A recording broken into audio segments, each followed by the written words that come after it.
I'll be buried in my grave before I become a slave, yeah. That is what I heard them say way back in the day. I'll be buried in my grave before I become a slave, yeah, yeah. But it seems like since that day, yeah, we have sorely changed.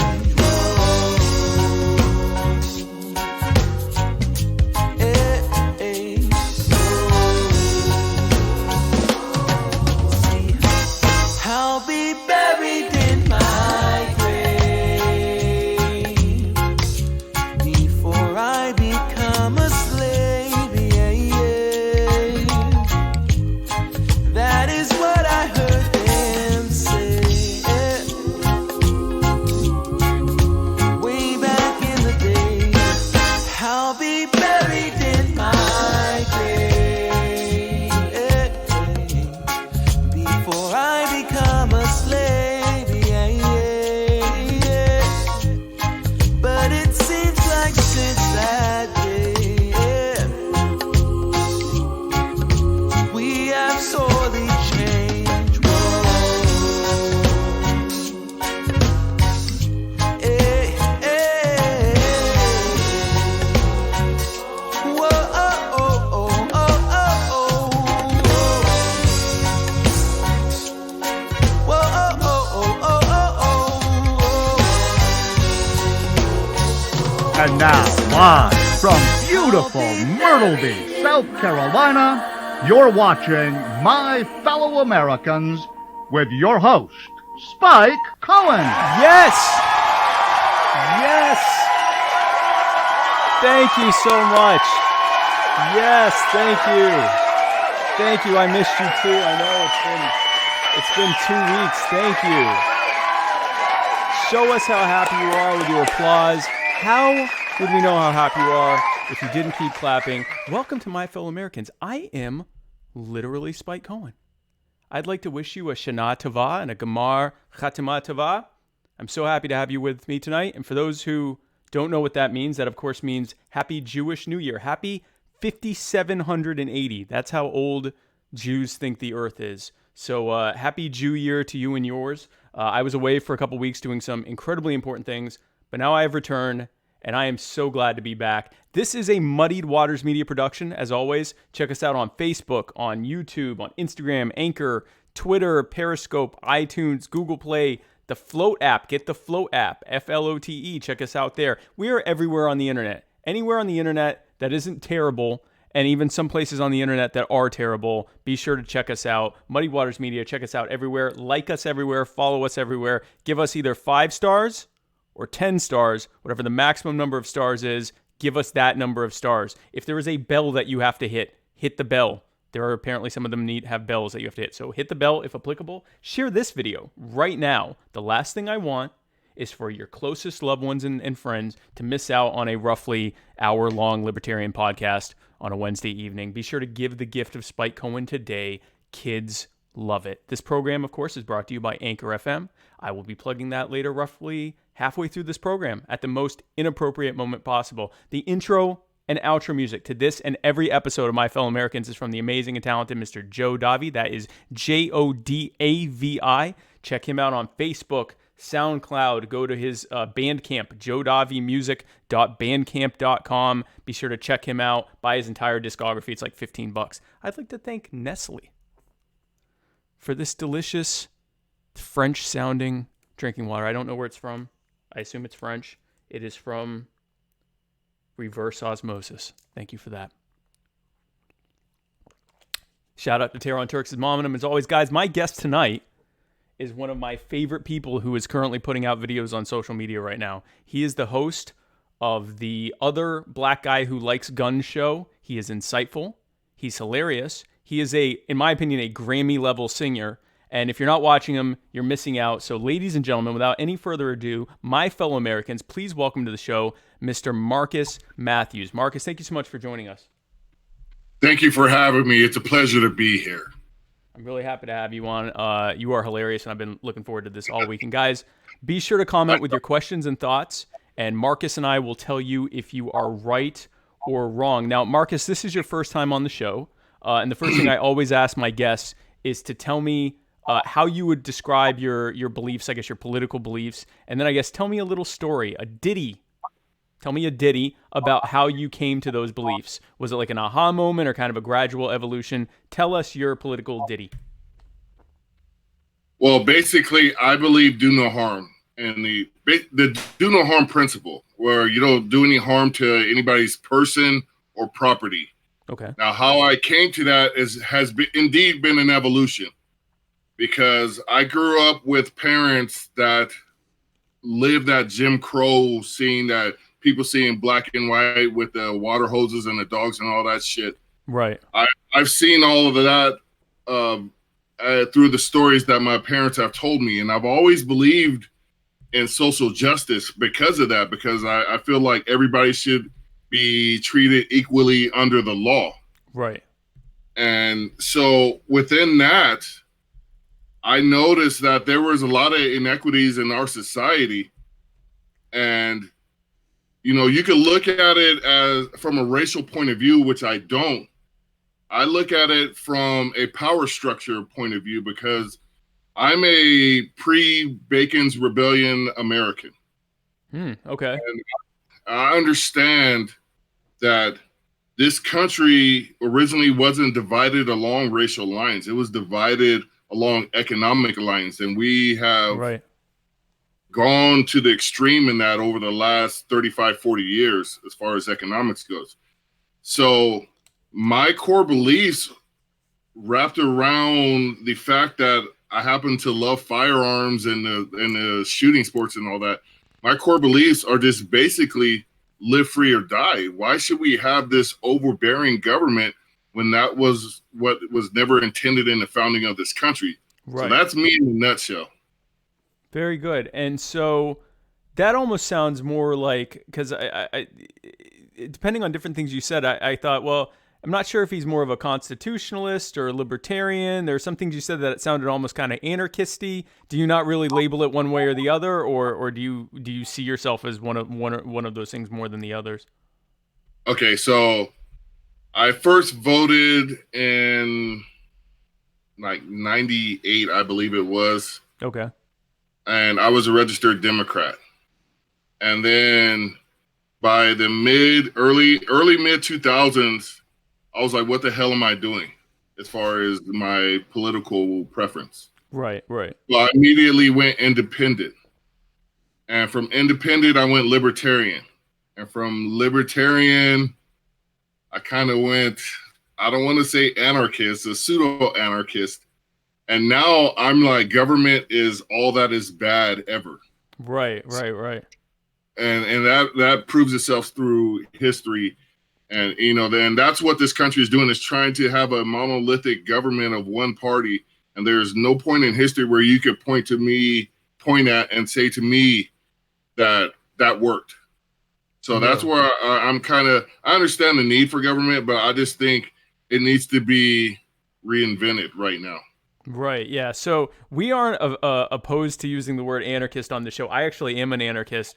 I started as kind of a neocon, Republican who wanted to go to war with, everyone. And over time, I sort of became more of a constitutionalist. And the more time I spent on it, I was kind of like you. I'm like, government's bad. All government's bad. You're centralizing power. It's essentially a monopoly on force that uses violence and theft to impose itself on everyone. And the idea that we're going to get any kind of, good services from an arrangement like that is kind of foolish. So, but I definitely agree. I mean, there's no point of history in this country or any other where consolidation of power into one group is a good thing. Like that never actually ends well. Never. Right. So what made you decide to start The Other Black Guy Who Likes Gun Show? You started that, about 2 years ago, 3 years ago? Yeah, it was in 2017. I think March of 2017, and it actually came out of Guntraband. This was a group of like-minded individuals that, well, I don't even want to say we're like-minded because we fight literally all the time. That's kind of why it doesn't exist in its proper form aside from Facebook censorship. Right. But we all had a core belief in liberty. There will always be cultural differences between different groups of people that can cause, I don't want to say animosity, but conflict. And it necessarily doesn't, I'm not talking about like violent conflict. I'm talking about more intellectual conflict, because at the core of what we all believe is liberty. And my page spawned out of Guntrapand after it's originally split up and splintered off into different, there was Dimitri, Paul, Chris, Max, a whole bunch of guys that were, and it got pretty big. It was in almost 100-something thousand followers and whatnot. And when that split up, I've always been an independent-minded person. So I was like, you know what, fuck it. I'm just going to go ahead and make my own thing. And, hopefully, and we've been talking about it, hopefully we could come back together, because I believe we were like a liberty-minded Wu-Tang. And I mean that because we had all these different personalities that could give you all kinds of different angles. But at the end of the day, it always came back to the core of the subject matter, which is no government, live free. Right. And like Wu-Tang, it kind of fell apart because of personality clashes. Correct. Right. Kind of comes with the territory, right? So absolutely. So what would you say was obviously you're talking about guns a lot, but what is the main core message that you wanted to share when you decided to break off and do your own thing? My main core message is absolute liberty. And with that being said, I want people to understand that this is a republic and they hold the power. Right. Now, what we see today is a diversion from what this country was meant to be into this massive conglomerate of bullshit that's making our fellow Americans worship the government, like as if the government is omnipotent, like they can do no wrong. And my core belief is the government should fear us. Right. And that we hold the power and we give them the liberty to do our business as for the common good, which is it should be very limited in scope. And that's what my main focus is. It's bringing the Constitution to life into common sense and colorful terms, and with a slight comedic value, but I'm always dead serious in what I say. And there's no threats. There's no threats of violence. There's nothing like that. I'm not trying to overthrow the government. Right. Disclaimer, go asterisk. But what I'm trying to say is, when you look at your government, you should have certain expectations. And if those expectations aren't met, then you need to flex your muscle. And that doesn't mean, taking this bowl of diarrhea soup next to your shit sandwich and interchanging them to see which one you're going to eat first. Right.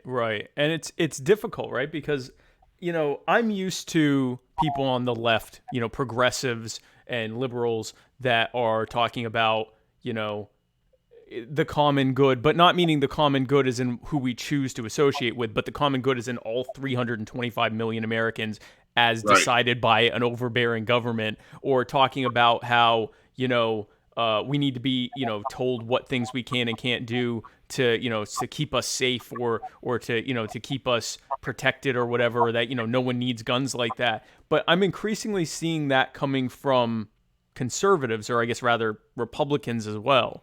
And it's not the first time that's happened, but it's correct me if I'm wrong, but to me, I'm disconcerted to watch people who usually will talk about the Second Amendment and how important it is and how it's used to fight against tyranny. And then, the second it's a Republican saying, we're going to take your guns without due process and you probably shouldn't have a gun like that, and you definitely don't need a bump stock, even though bump stocks are garbage. But the fact that they're even telling you shouldn't have one, or a silencer or a suppressor or whatever, all of a sudden now that it's a Republican doing it, they're like, oh no, well no, that's fine. He's just trying to keep us safe.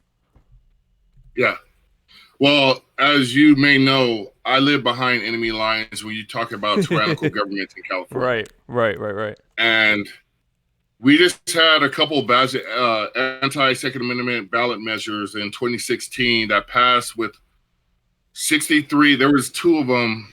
The main ones I'm talking about passed with 63 and 65% of the vote. Right. California, surprisingly enough, people may be shocked by this. Only about 35% of Californians are registered Democrats. Right. And there's about 25% Republican, and the rest, which is a sizable portion, are registered independents. Now, taking those two numbers, we know that a sizable portion of Republicans voted for those anti-2A measures, which was getting rid of, because you could still own a 30-round, a standard capacity magazine in California if you had bought it before the year 2000. But they went back and said those grandfathered magazines are now illegal. And that was like 63% of Californians voted in favor of that. Right.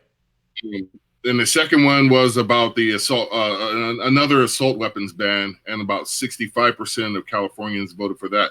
So we had a sizable portion of Republicans vote for those anti-2A measures. And with that, it is clear that there is no defining trait between the two parties when it comes to the Second Amendment that I could point to and say those guys are pro Second Amendment, because they're just not. You've seen it from the highest echelons of our government currently all the way down where they're coming in favor of red flag laws. Right. And then they sit here and complain about people making salacious comments about them that will trigger such red flag laws for the person involved. And that just sounds like a recipe for abuse. Oh, of course. So I'm not, yeah. So, when it comes to Democrat or Republican, I really don't see an astounding difference between either brand, whereas I would put my trust in the Second Amendment with either one of them, because they're going to go where the wind blows them. No, absolutely. I used to say there's no difference between Republican politicians and Democrat politicians, and for the most part, I still agree with that. I now say there's not much difference between Republican voters and Democrat voters. When I saw what's that schmuck's name?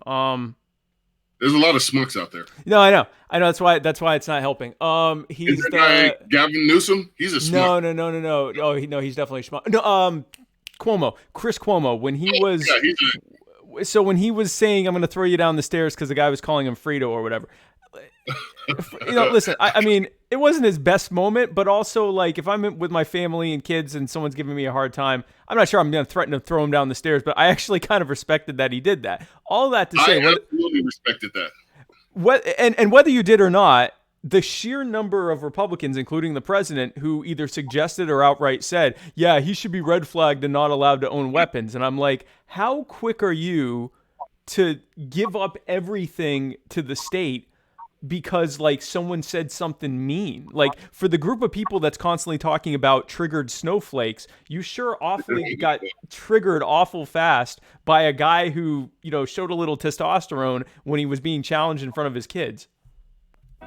Yeah, that was the moment, because I'm not a big Chris Cuomo fan, and I flip between the channels, the main media channels for entertainment value, material research, and stuff like that. Right. So I've seen Cuomo before, and I've seen him get testy, but when he actually did that, I got to be honest, I was like, he nutted up pretty hard on that dude. I thought it was about to come to blows. I respect that, because he wasn't backing down. And at the end of the day, the only thing that motivates me to maintain the Second Amendment and the rest of the Constitution as well is the people that I'm going to expect to be behind me, which is my family. Now, I always mention this fact to to people who say, well, why do you need this? Why do you need that?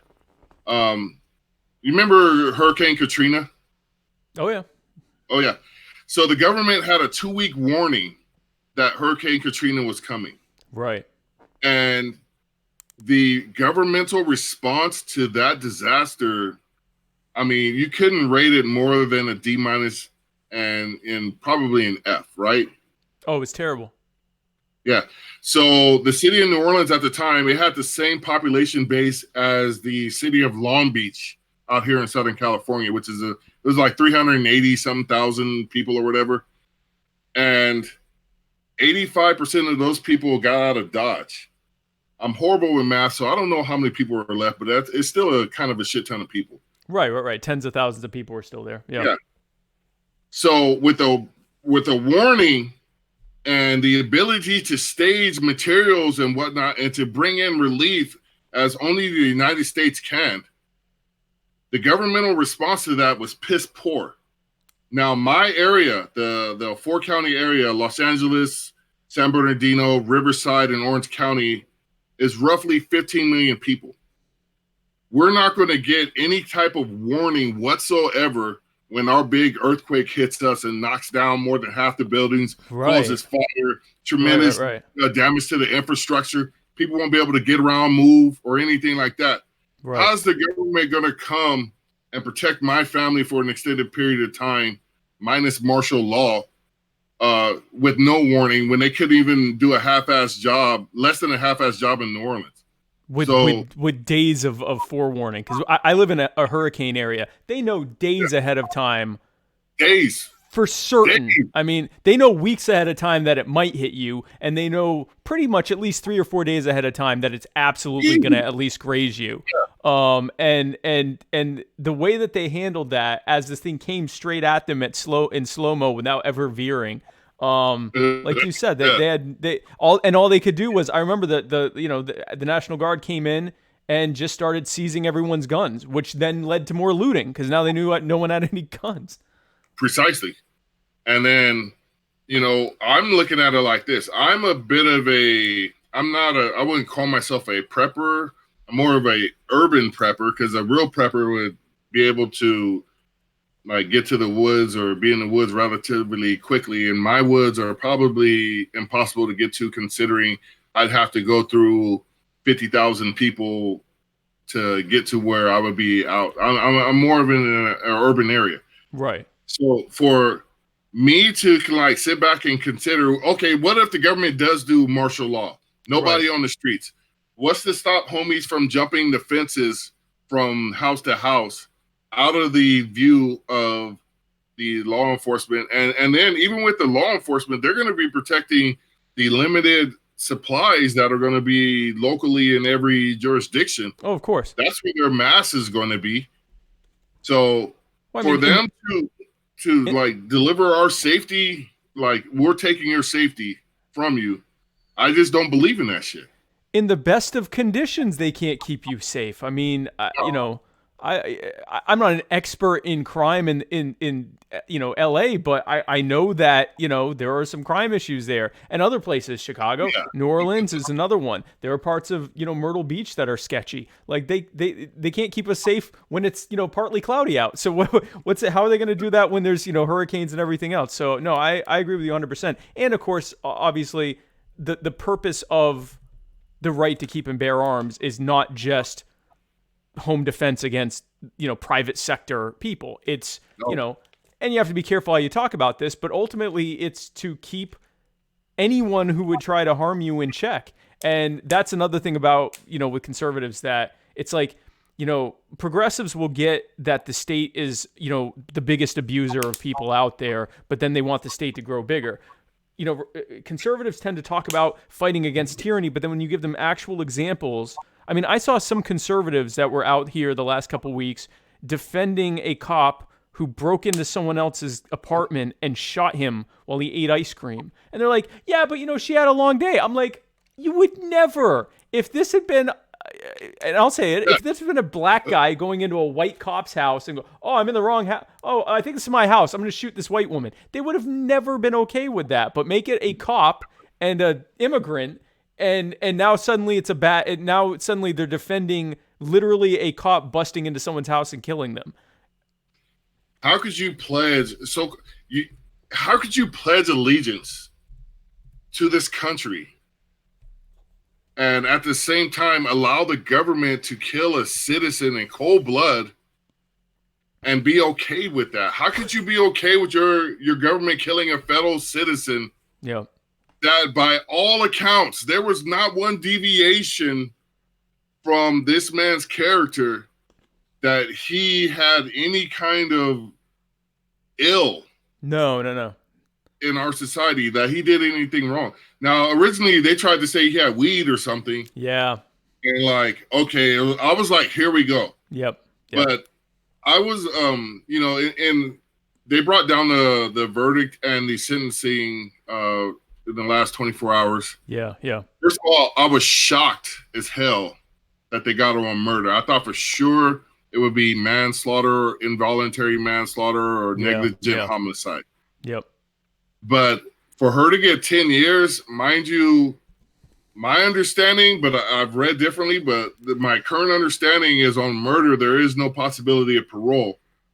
So if she does that 10 years strong, it's going to be hell on her because her chosen profession, when she gets in there, she'll have to be in probably protective custody from day one. Yeah, I would think so. 10 years because you were tired and you're sitting here sexting your partner. Right. You know, I always say that, you know, there's some female cops you could look at. I call them pass-arounds because I have friends that are in law enforcement. And there's these certain female cops that absolutely adore the company of their fellow officers off duty and sometimes on duty. And she was a classic example of one of those female cops that, you know, morally is quite questionable, but for her excuse and whatnot, and for them to try to justify this murder of a United States citizen in cold blood and misrepresent the facts, because they're trying to say he charged at her, was coming towards her when the trajectory of the bullet that went into his heart was a downward trajectory. He was 6 foot, she was 5'3". That had to be some Naruto, that anime type of deal where she jumped up and shot him. Jumped up and got him. Yeah. Street Fighter. Yeah, no, he obviously was sitting down or crouched down, and the whole. I mean, so the thing so watching people who will talk about fighting tyranny, and then they worship the police. They'll say something. They'll trip me out. They'll say something like, Nancy Pelosi, I've got something for you if you come to take my guns. And I'm like, Nancy Pelosi isn't leaving her house. Beto O'Rourke, who I cannot stand, is not leaving his, like, you know, freaking, you know, soccer mom van or whatever he drives around. Like, they're not coming anywhere near you. It's the police that you worship who are going to be the ones kicking down your door and fully expecting you to comply. You know, we've already seen in Maryland and in other states, something like 11 people have already gotten killed enforcing these red flag laws. So it's one thing to say, oh, you know, give you know, cops a chance. I'm not against the police or whatever, but you can't constantly give them a benefit of the doubt when they're the ones whose job it is. All the stuff you hate about government, every politician you absolutely hate would be completely powerless and toothless if there weren't people who were enforcing their laws against you, using whatever level of force is necessary to bring you into compliance. And that's just the sad reality of the conservative movement, is that they literally think it's going to be somebody else. It's going to be these soy latte drinking hippie type guys are going to come up to their house. Right. Hey, give me your guns. Yeah. You know, and it's a real sad reality that they're so blinded. You know, they literally call us the sheep. They're the sheepdogs, and everybody's bad as the wolf. Yep. They literally call us sheep. And not only conservatives, but liberals just fall right into the flock and say they are our protectors. Yep. Now, my dad was a cop for a little bit of a time. Literally, my best friend's a cop, and I have tons of cop friends.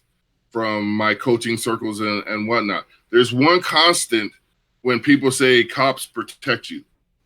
You have to call them. And once you call them, it's usually after you've already been assaulted or robbed or right. stolen or whatever. So how did they protect you? I don't know one person on God's green earth that has gotten their property back after it was stolen out of their car or home. When you've gotten assaulted by somebody who mugged you on the streets, you don't get your property back 80% of the time. Right. So for this worshiping, there is a necessity for law enforcement. I firmly believe that. But I also believe that government is the creator of crime.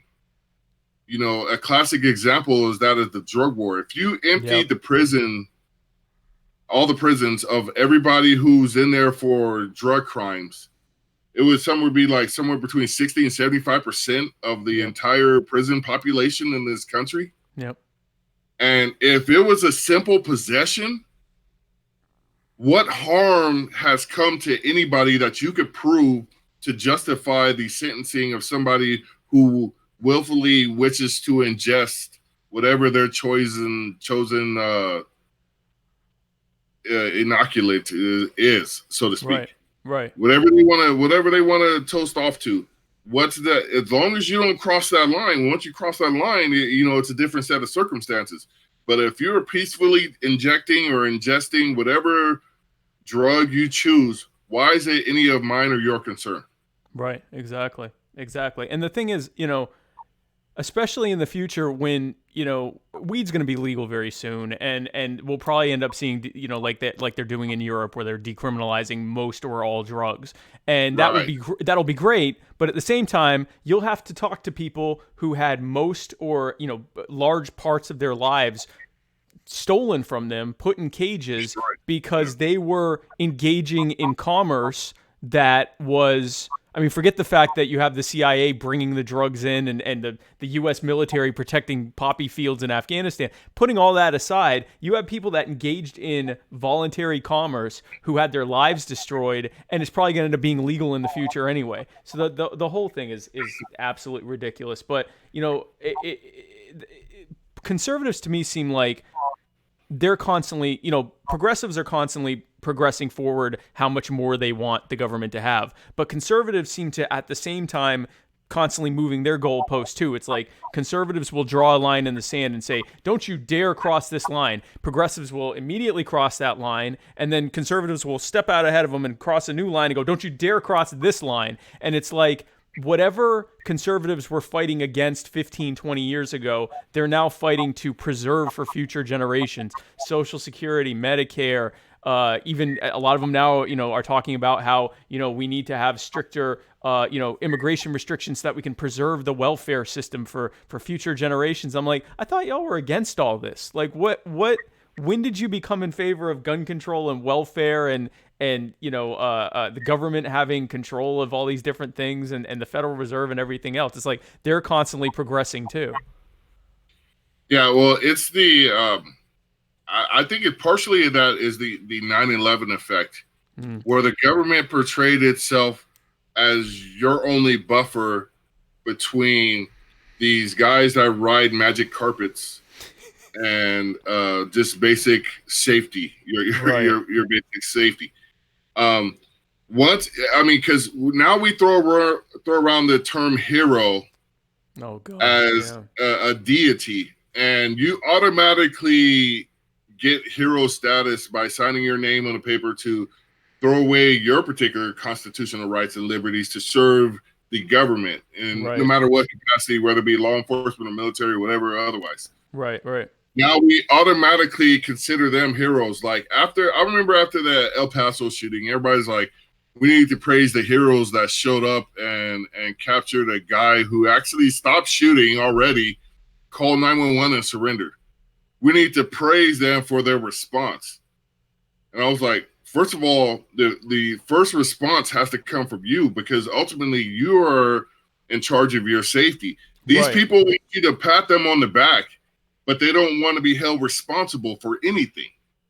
Just like that parent that sued the Parkland the Parkland sheriff for running out of the school when the dude was, and the court reaffirmed that Supreme Court decision where they have no duty to protect you. Right. Yeah.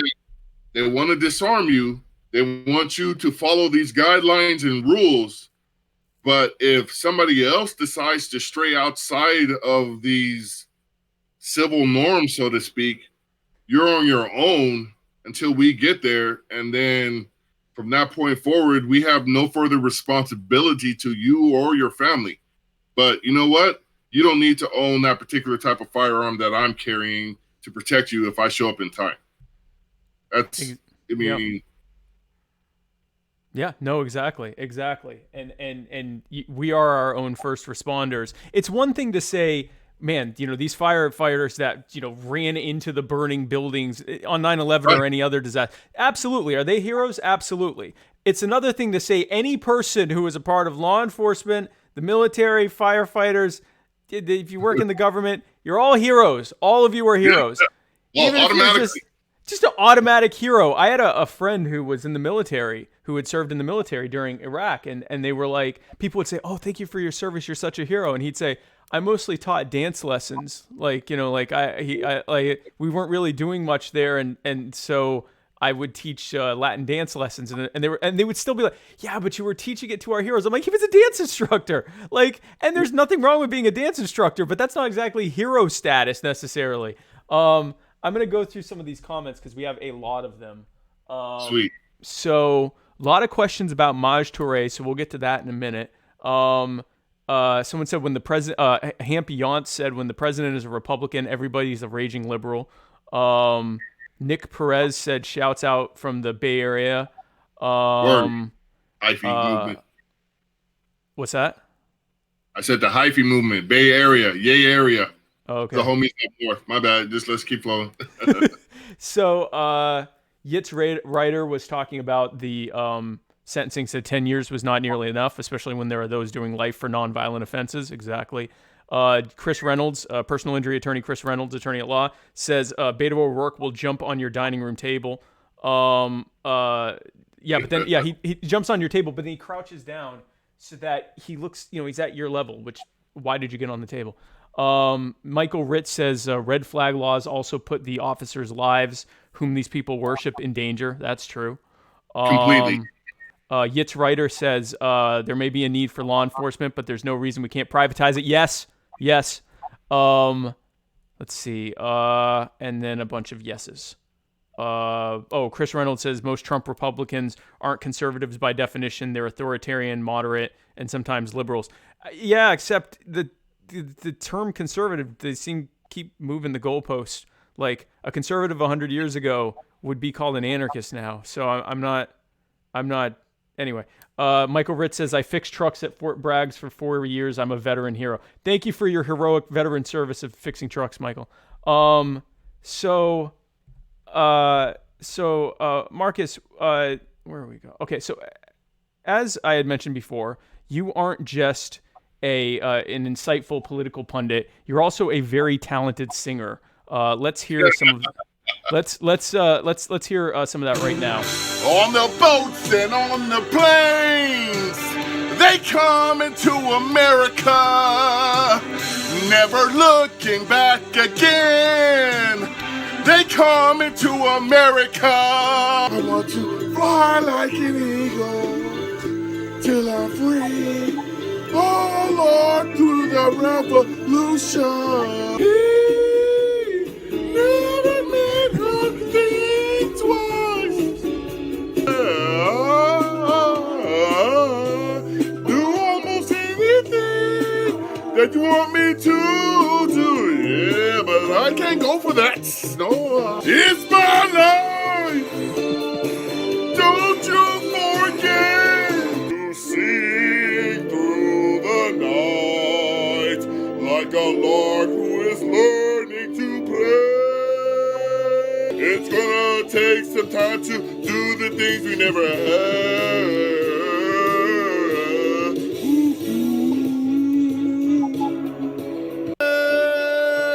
Tú tienes mucha razón. Le hago caso al corazón.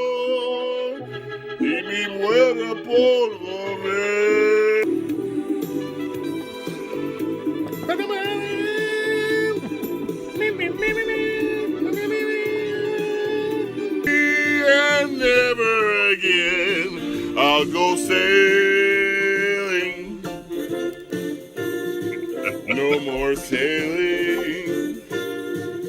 So long sailing. Bye-bye sailing.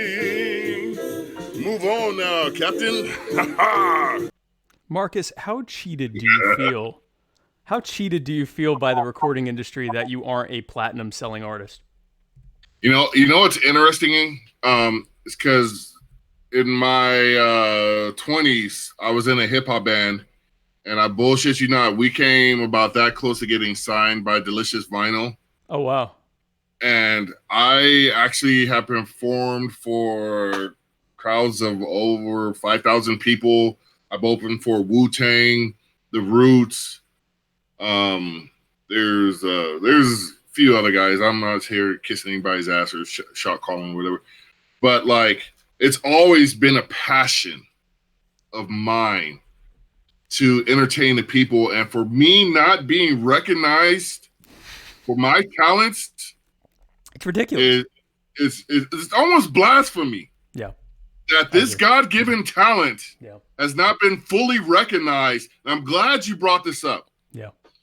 It is truly offensive to me, and I'm not easily offended, that my singing videos do not have less than, I mean, it should be 1 million views a piece. Yeah, honestly, I agree.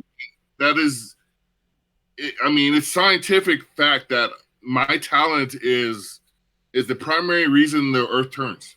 Yeah, no, it's absolutely an object. Oh, sorry, no, I didn't mean to do that. There we go. I didn't realize it would do that. I didn't know it would start doing that again. No, it's absolutely an objective fact that you're one of, if not the most talented singers I've ever seen. We've gotten quite a few comments here. Michael Ritz says voice of an angel. Chris Reynolds says I like this mixtape. Philip Pruneda says 100 times better than Miley Cyrus. Or Billy Ray Cyrus. Let's be clear. Chris Reynolds says spitting hot fire. Jacob LaBelle, this dude. And we've got a few more hearts and smiley faces. So you definitely are a hit with Muddy Waters crowd. We'll be putting out when you release your album, when you drop your album, let me know and we'll put it in the show notes. Yeah, I got you. Okay, good. So speaking of which, this is as good a time as any for me to plug something. So this is my halfway through the show plug. Hey, gang, are you thinking of starting a podcast? Well, I hope to hell you are, because Anchor is the easiest way to make a podcast. Anchor gives you everything you need in one place for free, which you can use right from your phone or computer. Why, they even have creation tools that will allow you to record and edit your podcast so it sounds great.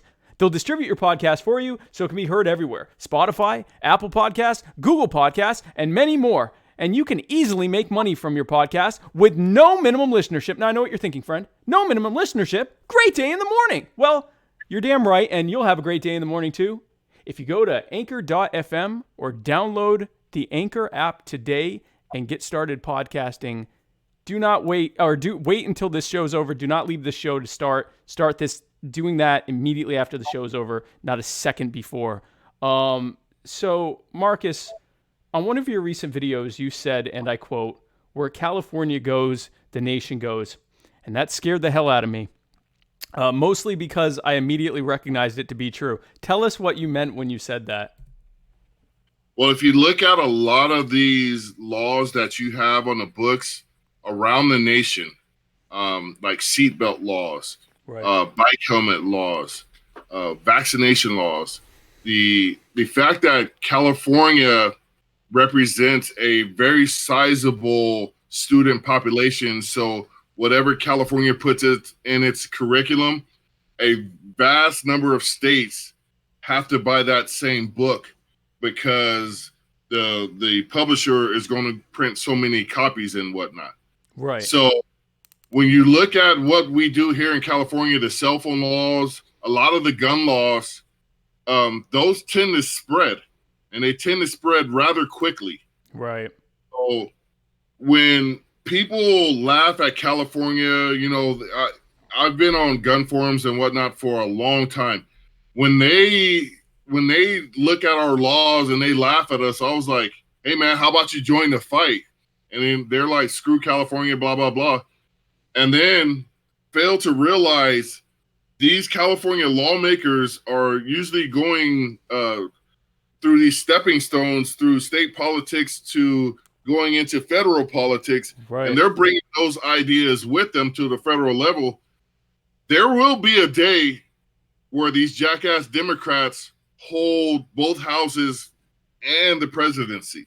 That will happen without a doubt. Oh, yeah. Within the next 10 to 20 years, probably about 3 to 4 times. Right. Now, all the laws that you weren't willing to fight with us on, that you weren't willing to support our battle, those will be coming to a federal level. And you can already see that because guess where Nancy Pelosi is from? Right. Yep, the Bay Area. And I mean, they're grooming Gavin Newsom. I don't think he'll make it, but they're trying to groom Gavin Newsom for federal office. No other than the former, before Trump came and became the Republican hero was Ronald Reagan. No other than Ronald Reagan as California governor, in response to scary black men carrying guns outside, passed the laws against open carry in California. It was all triggered by white Democrats like Ronald Reagan, who because he was a Democrat at the time, who said we have to stop basically black people from carrying guns outside because of the Black Panthers. And so now there's no more open carry in California. And that carried on into other places. He ended up becoming president. As president, he advocated for assault weapons bans, which ended up becoming law in 1994. Thankfully, that expired in 2004. But it's not just one party or the other. It's like you said, California is sort of a trendsetter, not just politically, but socially. So much of pop culture comes out of California. And then it's also the fact that when you're such a big economic powerhouse, you can drive smaller states into things. I heard recently that you guys have the strictest regulations on how your gas is refined. And so when these refineries will make gasoline to comply with the different states, in order for it to comply with California regulations, they have to actually empty out the tanks and let them dry for something like 24 hours in an industry where they're measuring how many tens of thousands of barrels they can refine in an hour. They have to let it completely dry out all day long so that they can produce California gas. So there's actually pressure from the refineries on smaller states for them to also adopt those same California restrictions so that they can not have to keep it emptied out as long and just keep using the California restrictions. So, and I'm sure that works its way, school books, every other thing. So the people that, the people whose plan for California is to hope that it, sinks into the ocean, is they're not addressing the reality of the fact that California's kind of dragging the rest of the world, the rest of the country with it. No, and that's what's really, really sad, that we are all interconnected, but we refuse to understand that these things don't have to happen if the republic sticks together as a republic. Right. And we fail to understand that the people are the power, because that sounds like some socialist rhetoric. Right. You fail to understand what this republic was always been about. And it's sad. I mean, I don't even know if we can ever recover from this, because you brought up the term like automatic hero. Can we have semi-automatic heroes? Would that be legal or illegal? So, hey, apparently my son had this laptop. I'm about to plug in my charger real quick. Okay. Stand by. Can we go to a break real quick? My bad. Sure, no problem. I'll just keep talking. You do whatever you need to do. Stand by. So I will go through some of the comments while you're away. Chris Reynolds, what? No minimum listenership. Chris, personal injury attorney, Chris Reynolds, attorney at law. That is correct. You heard correctly. No minimum listenership with Anchor. Anchor.fm. Be sure to go to Anchor.fm or download the Anchor app today. Chris also said Texas will flip eventually. That could very well happen. I was very surprised to see how close Beto O'Rourke got. Although supposedly California expats were more likely to vote for Cruz, but I don't know how accurate that was. Chris also said at least Nancy Reagan brought that great "just say no" policy. Worked perfectly.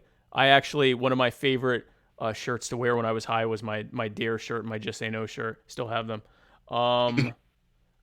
Chris Reynolds said sing Spike. Absolutely not. Ever. Never. a shout out from Don Gotti. And what else do we have here? Hey, how you doing, homie? Give me a call. That's my guy, Don Gotti. Oh, okay, cool. He's one of my IRL friends. He's one of your IRL friends. Cool. So Marcus, a little bit of a change of subject here, because you mentioned it in one of your more recent videos. I grew up on rap, hip hop, and R&B. Wu-Tang, Naughty by Nature, Isley Brothers, Nas, Sade, Tribe Called Quest, all of that. Like that was me. I was the white kid that listened to black music in South Carolina, which you can imagine the names I was called, but that was me. I was also the only Jew, but that's a whole other subject. Anyway, I can't even listen to the garbage that is coming out now. I don't consider it, that calls itself, it's the same stations I used to listen to, and it had, I can't even replicate it. It calls itself hip hop and R&B. It is utter garbage. Who is to blame for this, and how do we punish them? Well, I think it goes to, unfortunately, it kind of started with Outkast opening the door nationwide to the Southern experience. And then Little John came in and he ruled the scene for an extended period of time. Right. And then Cash Money also had a lot to do with this. And, hip hop, it usually would gravitate between West Coast and East Coast. Right, and, somebody's hot over here, somebody's hot there. The Outkast came and opened up a new front, so to speak, in this war. Okay. And with that, the natural evolution of, because, Little John was all about that rowdy stuff, that head buster. Right. And then it kind of just this, it didn't evolve, it devolved. Yeah, it devolved. Yeah, into this gutter music where a lot of these guys, their cadence is so predictable. My son listens to this shit, and I'm like, oh my God, yeah. Dude, that's the same guy. We've even listened to the same, we listened to his album, and he's like, no, we've listened to like 10 different dudes. And I'm like, no way. Those were 10 different dudes, because it sounded precisely the same, with the same beat, rhythm, the same cadence in their delivery. Because, Wu-Tang was a major influence in my life, but I go all the way back to I thought I was Big Daddy Kane growing up, because Big Daddy Kane. Big Daddy Kane moved everyone out of the whole boom bap thing into this newer, what we know as late 80s, 90s rap. He started all of that. Yeah, I firmly believe my homeboys, there's this group called Lexicon, and they were really big in Europe, but it's two Jewish kids, and we used to hang out and have these long discussions about hip hop and where it was going back in the early 2000s, and we kind of predicted its fall when because they had a song called Nike Heads, and we were really into Air Force Ones, and then Nelly made a song about Air Force Ones. Yeah. And we all collectively looked at each other and said it's over. And that was another contributor to the downfall. I'm not hating on them, because they got their money, they did their things, they were popular, and I can dig it. But nobody ever sees the repercussions. It's like government. Government's going to go in there with the best of intentions and then fuck it all up, and it's all shit and garbage now. And that's the same thing what a lot of these guys did with their hip hop music. They went in there with the best of intentions, but it just spawned a lot of garbage following that. So that's a very interesting hot take. I think this is the first time I've ever heard someone blame Dirty South music for what we have now, which I take some personal offense, just because I also grew up on Beats by the Pound, Cash Money, Master P, Mystical, all of that. And I get what you're saying, because I kind of get it, especially with Cash Money. And when Air Force Ones came out, that definitely was not a song that I like. In retrospect, that song is head and shoulders above anything else that's honestly, the only new artists I like are ones who are replicating 90s and 2000s music. So Griselda, anything from Griselda, Action Bronson. These are all people using.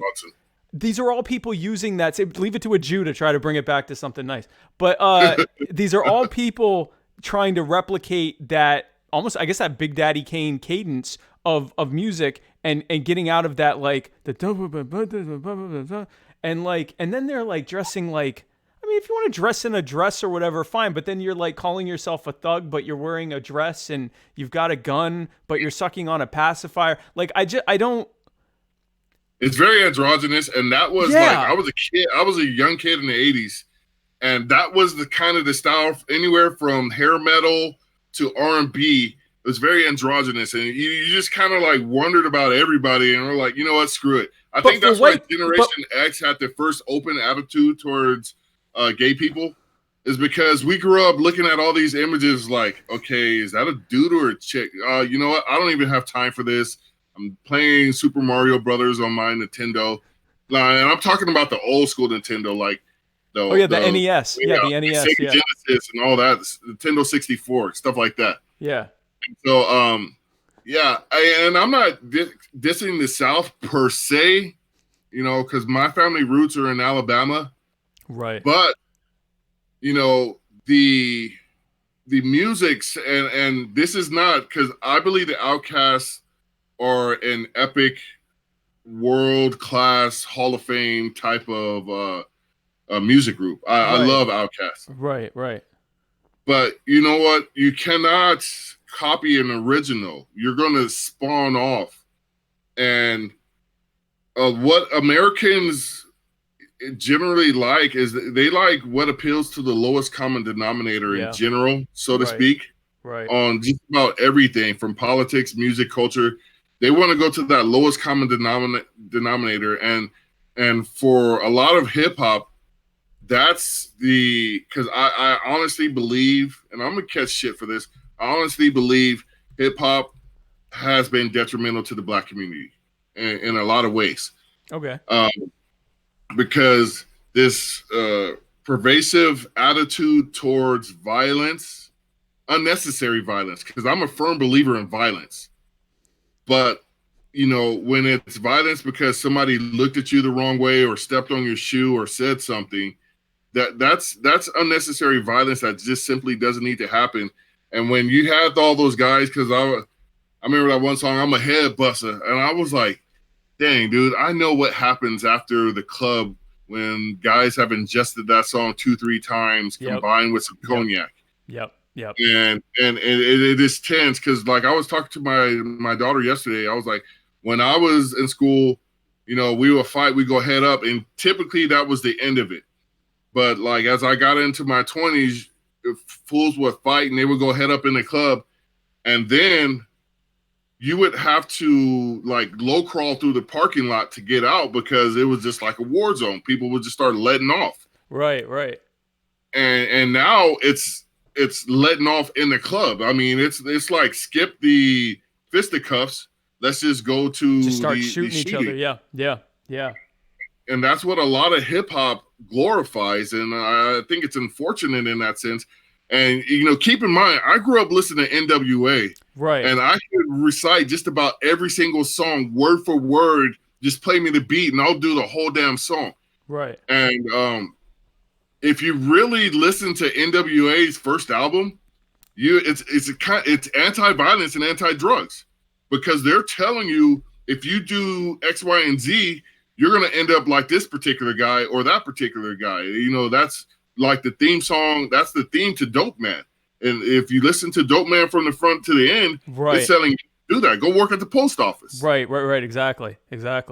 Yeah. So I was the white kid that would listen to gangster rap music on my way to, like, you know. Oh, yeah. But on my way to, like, because I had a website design company that I started when I was a kid. And so, you know, I'd go on my way to meet my client. I'm listening to, you know, Flip Mode Squad or whatever the hell was on there, Master P or whatever, and, you know, the angriest music, and then get out of the car like, hey, everybody. So I actually read an interesting thing about this, since we're talking about cultural stuff, that part of the reason that there is the level of violence over, like you were saying, silly stuff like scuff shoes and things like that, is that coming out of slavery, segregation, all of those things, that there was such a, I guess a scarcity of respect for people, especially men in the black community, that any perceived disrespect would be more likely to set them off because they weren't being respected in any other aspect of their lives or in society at large. And so they, unlike me, if someone disrespects me, more often than not, I'm like, whatever, I don't really care, unless it's like you're really like trying to like harm me or my family, or especially if you're insulting someone I care about. But me, I'm like, I'll probably just laugh it off. But I also haven't dealt with a level of being disrespected on a societal level. Do you think there's anything to that? I think there's a lot to that. Now, interesting factoid about me is I belong to the first generation of Black Americans. I fucking hate the term African Americans, by the way. Okay. I'm the first generation of Black Americans that didn't grow up under slavery or Jim Crow. My father and mother graduated from high school in 1968 in Mobile, Alabama. Oh, wow. And that was the height of the stuff. So there was a cultural element that was where when we were under Jim Crow, and I dislike using this term, but it's the only one I could think of, a common enemy, which was the government that sanctioned apartheid, Jim Crow, social engineering. Right. And from that point forward, once we were relieved of that, the next step what the government undertook, and it's been a documented fact by one of the chief architects of the war on drugs, the Nixon administration brought about the war on drugs to extend the Jim Crow era policies of the United States government. Right. And that in itself, combined with the social engineering of the do-gooder liberals by putting all these poor people in this condensed housing, right, combined with poor education, combined with over-policing, combined with the welfare state, whereas the father, if he was in the home, you wouldn't receive these benefits. So you actually had to either hide your dad, or your dad couldn't live with you because you wouldn't see these benefits. But at the same time, you're not in the position to advance yourself economically because your education was subpar. Right. You know, there's a lot of mitigating factors that we have to look at to see the disposition of the Black community. And, you know, I am a constant peruser of websites like Stormfront and all these far right websites, because I like to hear their opinion. Yeah, I think their opinion needs to be heard, needs to be validated in the sense that they had their chance to prove or display their point of view based on their beliefs. But it doesn't necessarily mean it's right, of course. Of course. But, you know, when they say they blame a culture, I was like, what culture are you talking about? When did Black people have a culture in this country that was aimed at prosperity and bringing about a mending into this society on equal terms? And they say, well, I don't know. And I was like, well, yes, there was. There was a 10-year period after this Civil War that extended into the early 1900s, actually. So it was a little bit more than 10 years, but there was like, we call it like the glory area, that 10-year period where Black communities were some of the most prosperous in America. Yep. If you were to Google race riots of the 1890s till like the 1920s, you would see what happened to most of those communities. They were destroyed. Yep. And then that was further propagated with Jim Crow going into the war on drugs, which has not ended, because one of the few things Obama did that I was like, all right, you did something good, was the 10-to-1 ratio. There was 10 years to 1 year for crack cocaine to powder cocaine, meaning if ounce for ounce, if you had 1 ounce of crack and 1 ounce of powder cocaine, you would get 10 years for that crack and 1 year for that powdered cocaine. Right. And that's an obvious discrepancy in the law for obvious reasons for anybody who understands the United States judicial system. Right, exactly. And it was those type of things, and I'm not blaming it on that, because I think it's primarily education. Because I work in the field of education. This is my last point.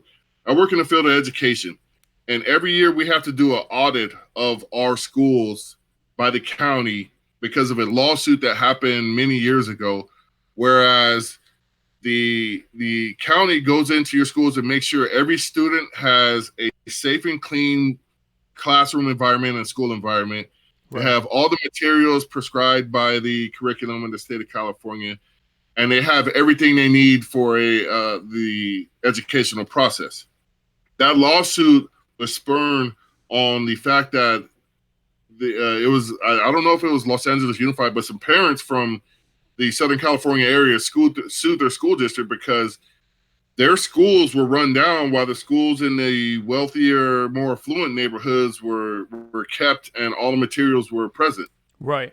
So when you look at where the Black community fails, the number one place is the most basic of educations, to me. Right.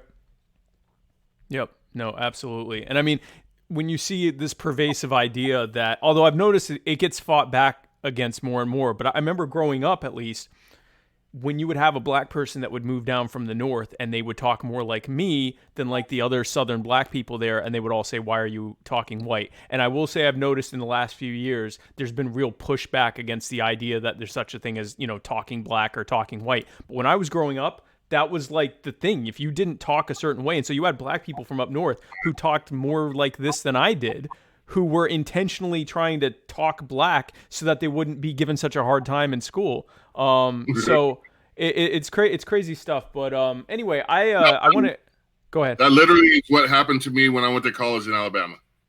Oh, I'm sure. Like, they were like, why do you talk so proper? It's crazy stuff. It is crazy stuff. So we had some interesting follower questions that I want to go over with you. One was, you're the other Black guy who likes guns. Who was, so there was actually a debate here between who was the, I guess, first Black guy who likes guns, the Black guy, and it was kind of a battle between Maj Touré and Colion Noir, but I think it's Colion Noir, right? Correct. Yeah, that's who I. Are the other two? It was actually my friend Dimitri, because I originally named it the Matthew Show, and he was like, no, because every time we would have these debates on contraband, they would call me the more radical Colion Noir because I'm not constrained by corporate money or anything. So I would say precisely how I feel and cuss people out and shit like that. So that's why they say, oh, yeah, you're like the other guy that likes Black guys, that likes guns, et cetera. Right. So it was based on Colion. Okay. And so that was, I assumed as much because I'm like, Maj Touré's only been around a year or two and you've been around longer than that. So I was like, I'm pretty sure it's someone older than that. So yeah, he still owes me a shirt. I bought a shirt from him like 2 years ago. I never got my shirt. So who Maj or Colion? Maj. Okay. Well, I will let him know. So another question, someone said, another question related to, someone said, they asked your thoughts on, so I don't know how much you follow political libertarian stuff, but Maj Touré's running as a Congress or running for city council for Philadelphia as a libertarian, and he made some comments about, I guess, anti-immigrant comments, and we got a ton of people who wanted to know, I guess because you're also Black and also like guns, if you agree with him on immigration. I think immigrants need to do things the right way. That's what my father-in-law did. He did things the right way. He came here legally.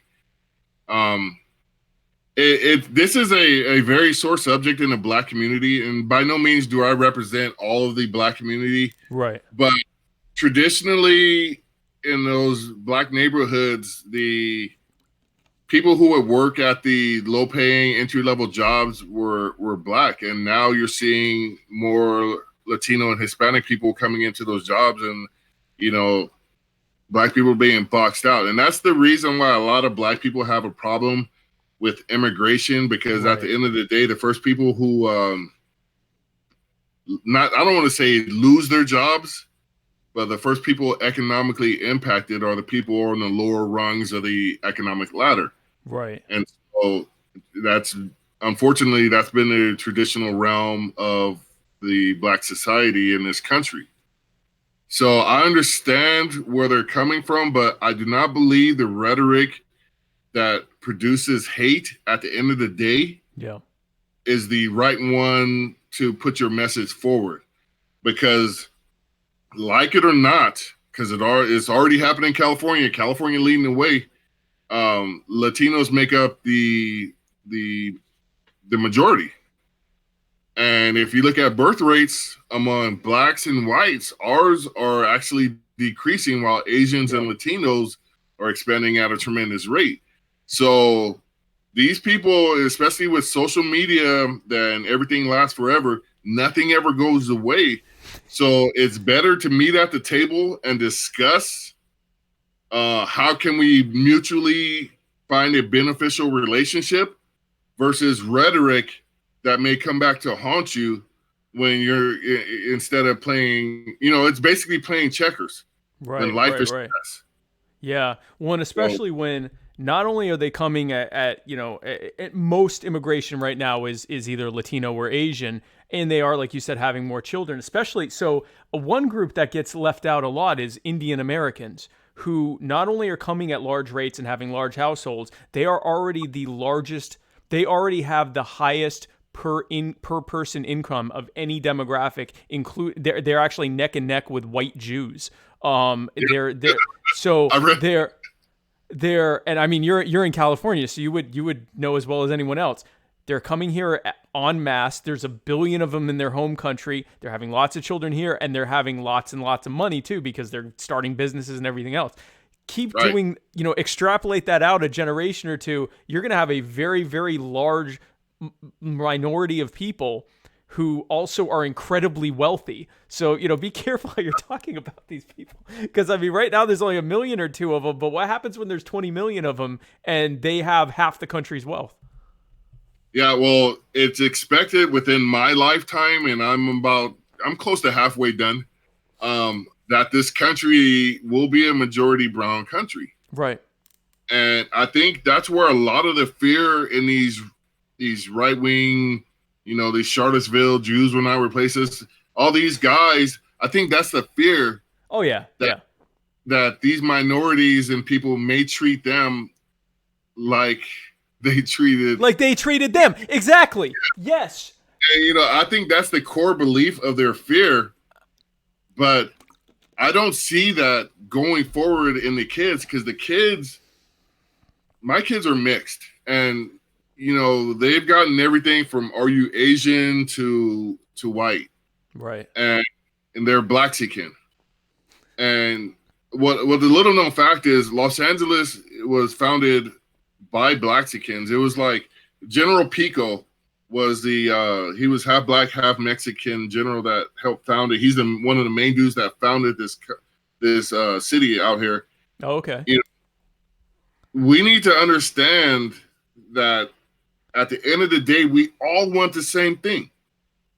Everybody wants the same thing. They want peace.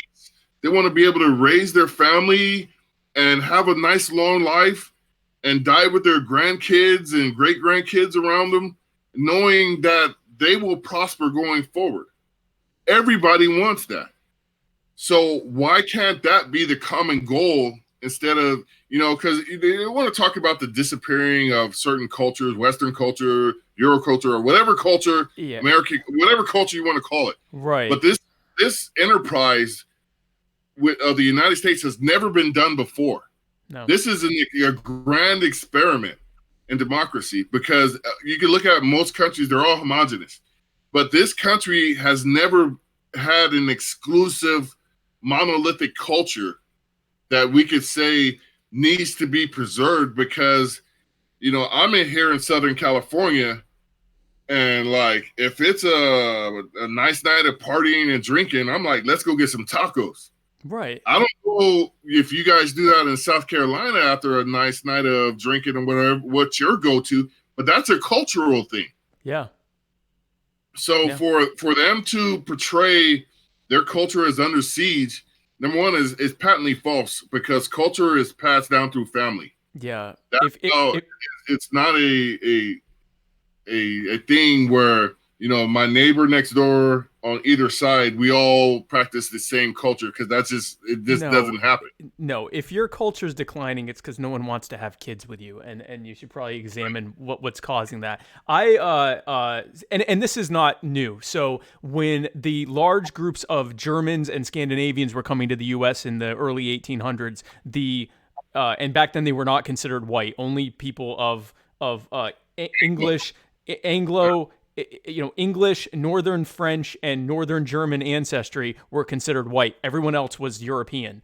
And so when these Europeans were coming, there were all these warnings. Even Ben Franklin warned about, these gutter people from Germany and Scandinavia who were coming to ruin everything. And then later on, when the Irish people, the Russian people, my people, the Jews came, we were foreign people with foreign religions who were going to ruin everything. And then after that, it was people. Then for a long time, it's been Latin Americans, and now that it's shifting more towards Asians, and it's always like whatever group is coming, there's someone complaining that America's changing, but America's always been changing. It's like you said. No one 150 years ago was saying, hey, let's go get tacos, unless you were in maybe California or like the border area of Texas. No one in South Carolina was getting tacos or pizza or Chinese food or hummus or any of the things we like. I have a Black Canadian immigrant wife. We dance salsa. We get tacos afterwards. We hang out with people from all different, races and religions. Whatever culture that is, it's a good one. And we also have a home in Toronto where I am literally, it's one of the wealthier suburbs in Toronto. I am the only white person in that neighborhood. It is mostly Indians, Pakistanis, a lot of West Indians, so like people from Barbados, like my wife's family is, Jamaicans. These are wealthy people. They're wealthy Canadians. They came, they have their, thick accents from whatever countries they came from. Their kids talk like my wife does. They all sound like Canadians. So a lot of that rinses out in the wash anyway.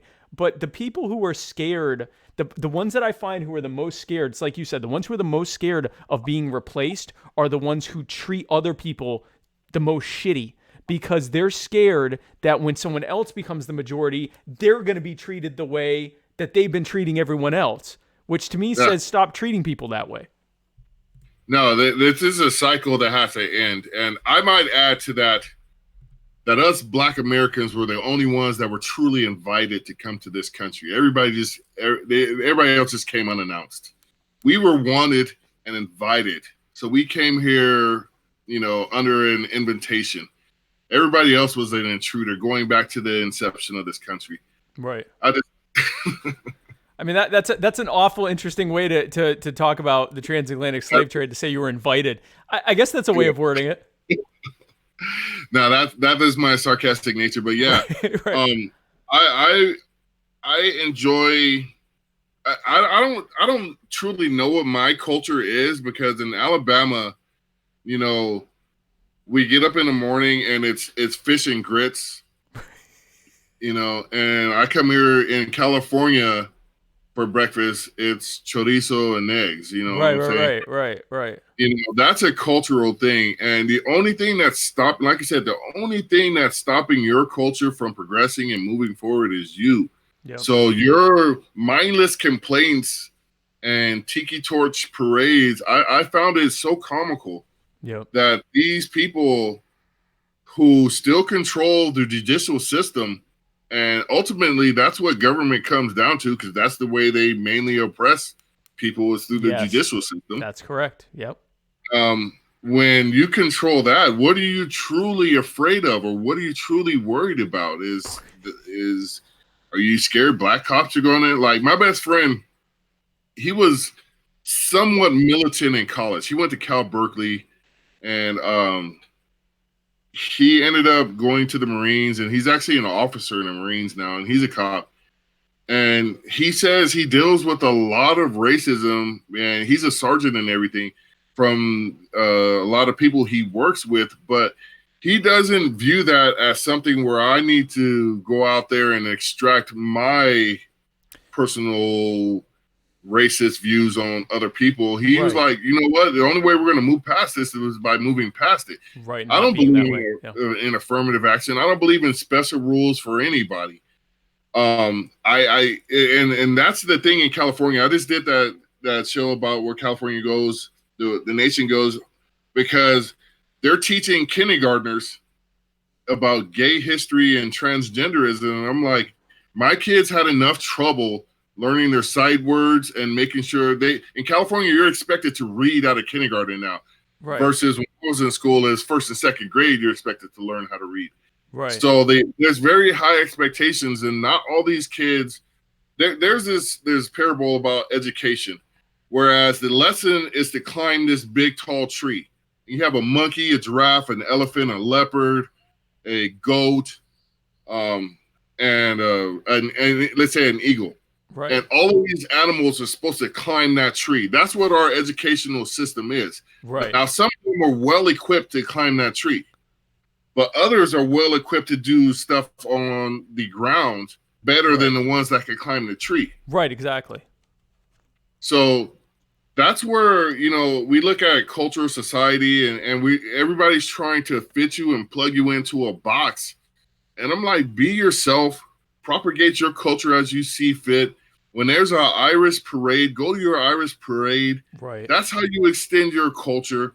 That's how you keep your forefathers alive. And why are you concerned about what other people are doing? Right. Yeah. No, it's the marketplace of ideas. I mean, we have an Oktoberfest every year. Maybe 10% of the people there are German, but everyone's doing it. Everyone's dressing up like Heidi and Gretel and Hansel or whatever the hell with the freaking how I don't even know what that clothing's called. The tall socks and the buckle belts and buckle shoes and everything. Like, great, because people lederhosen. That's what lederhosen. But I used to agree on the immigration thing that they need to go through the legal process. The more time after having my wife go through the legal process, seeing what a thieving mess it is, and then also realizing like these are the same people that can't run the DMV. Do I really want them deciding who can and can't come here? I really at this point. I mean, I'm also pretty much. I mean, I'm an anarchist at this point, so I don't think the government should be doing anything. But when I see these people coming here, I get what you're saying. So especially black people and people that are lower income, they're now directly competing with people that just got here who are willing to work for less. Their enemy isn't that immigrant. Their enemy is a government that has, through taxes and regulations and labor regulations, payroll taxes, social security taxes, wage laws, and everything else, priced them out of the market so that someone can come in illegally and take their job at half the price. The enemy in my mind is the state, not someone who just got here who's just trying to provide for their family. I get what you're saying, but I also, at this point, when I see the government not abiding by its own rules, they tell us what we can and can't do while they just recently killed a few dozen pine nut farmers in Afghanistan, and they just went, sorry, we didn't mean to. We meant to kill someone else. Sorry about that. I don't really care what they think about people coming here anymore. Well, I agree 100% with everything you said. I think you left off one point in the factors, and that's also foreign policy. Because if you look at these current immigration waves that are coming, they're coming from Central America.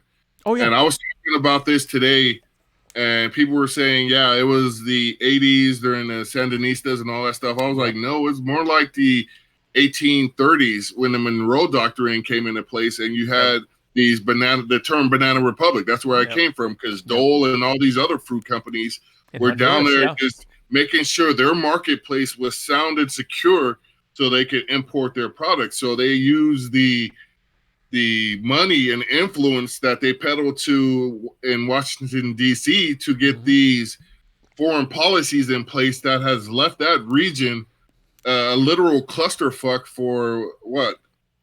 Almost, it's approaching 200 years now. It's 180 some years that region has been manipulated into making sure the economic interest of the United States superseded the liberties and rights of the people that actually live there. And with that unstable nature of their home governments, just, when you have to worry about your government and criminals killing you, to me, that would make me want to leave where I was too and take some desperate measures. For you to walk all the way up to the United States is a bold and courageous act of defiance in itself. Because you're saying, I'm not going to survive under these circumstances, under this totalitarian government, I'm going to take my chances going through a foreign land and hoping I can get to somewhere where I can provide my family the basic of necessities. They're not seeking handouts per se. Yeah. Because the vast majority of these people are hardworking individuals that, I see on a daily basis with their children in our school system. You talk to these teachers, they'll tell you the best kids in these schools are the first generation immigrant kids. Oh yeah, because they still have an old world culture of respect. Yeah. The American kids are literal jacket. I can't tell you how many times per day I'll go into a classroom and I'll tell the kid, stop looking at me, pay attention to your teacher, and he'll mouth off. Yeah. Or he'll mouth off to his teacher. I've heard kids use every cuss word I know in one sentence at a teacher. And if I had done that, that teacher would have took me to the principal. The principal might, because California just got rid of corporal punishment in the, I think it was the early 90s for public schools. It still exists in private schools. Right. But my greatest fear was them calling my parents and telling them what I did or said. Exactly. And these kids nowadays, because I used to coach youth sports, these parents want to be friends with their kids, and they want the cool kids that, that say all the catchy phrases and know all the lyrics to some stupid fucking rap song when they're 3 years old. Right. And then they get them and parade them around in front of people, act like a little jackass, and they get to school and they make everybody else experience shitty because they don't know how to act in a reasonable manner because their parents wanted the cool kid. Right. So, and that goes back to American culture. If that's the type of culture that we're trying to protect, fuck that shit. Let that shit crumble. Thank you. If our culture is people listening to mumble rap and then mumbling at their teachers and their parents don't do anything because they're high too, and and immigrants are coming and bringing like old world values. Okay, well I guess they're gonna replace us then. Because here's the thing: we're not having kids. So if we're not having kids, they're having kids. They're teaching their kids to be respectful. What the hell do we have to complain about? It trips me out. But like you said, you have rent-seeking corporations that lobby the government to destabilize other parts of the planet that then makes those people come here to get away from our policies because they're pretty sure we won't bomb them if they're here or, destabilize their neighborhoods if they're here. So it's like, we're like, if you're playing a game of tag, we're like, a safe spot where they can't tag you or whatever. People who are relatively comfortable tend to stay where they are, even if they're told something's better somewhere else. So even if you're if you're a subsistence farmer in Nicaragua and you're not living a great life, but your needs are met, you feel relatively safe and secure, you're not starving to death, your government's not trying to kill you because you're in the wrong tribe or the wrong political party or wrong whatever, there isn't some cartel that's trying to destroy you to take your land or whatever, you're probably, and someone tells you, you could make more money in America. They think, well, I'm not going to go all the way to America. I don't know anyone there. The culture is different, blah, blah, blah, blah. I'm just going to stay here. The people who are, like you said, they're not coming over here for food stamps. They're coming over here to escape their, terrible situations where they're facing, imminent death. And once they're here and they're told, we'll give you, free stuff. Okay, great. Oh, yeah. Sure. Why not? You and I would do the same thing. If we just, traveled, 2,000 miles to escape, almost certain death. And then we're told we can get free housing. Oh, good. But so, I mean, what's that? So you kind of need somewhere to live. Right. I got nothing. So you want to give me a free house? Great. My thing is, if you got rid of the war on drugs, if you got rid of the welfare state, and if you got rid of all of the barriers to entry that make American labor unaffordable, most of our objections to immigration, legal or otherwise, would tend to go away. But anyway, we have some more questions here. They're all gun questions now. Where do you stand on the 9mm versus 45 debate? I like slow and fat. You know what I mean? But the current ballistics on 9mm rounds, especially with the plus Ps and all that stuff, they kind of lend credence to more rounds versus bigger rounds. To be honest with you, I was a complete 9mm hater. Yeah. Because I got shot at one time. And the bullet, I had a 1991 Honda Accord. The 9mm round went through the back windshield, went through the foam molded headrest in the back seat and lodged in my driver's side headrest. Right. And I was like, that's a weak ass round. So I haven't, and you know, that was way back when.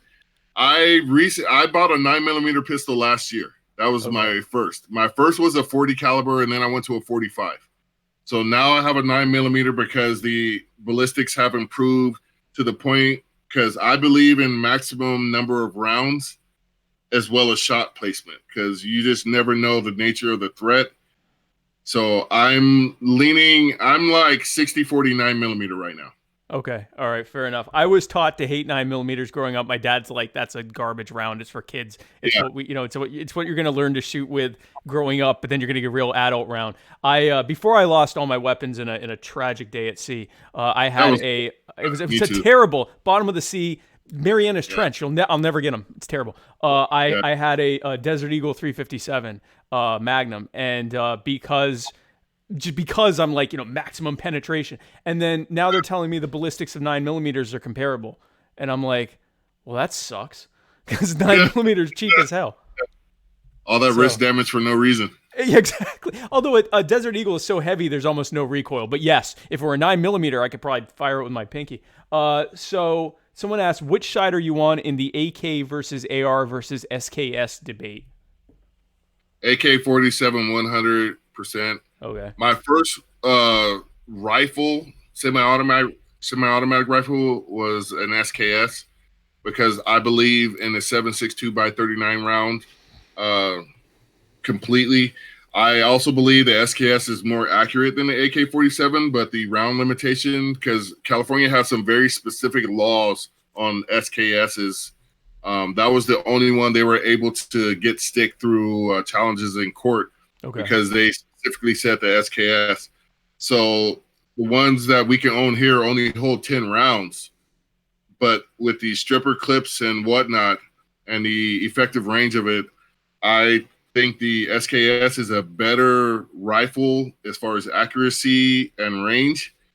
But the intimidation factor of somebody seeing you going to a firing position holding an AK-47, and you may be behind a cinder block wall, that intimidation factor cannot be replicated with a AR-15, because I refer back to the North Hollywood shootout. I don't know if you recall that, where these guys with the robbed bank robbers. Yeah.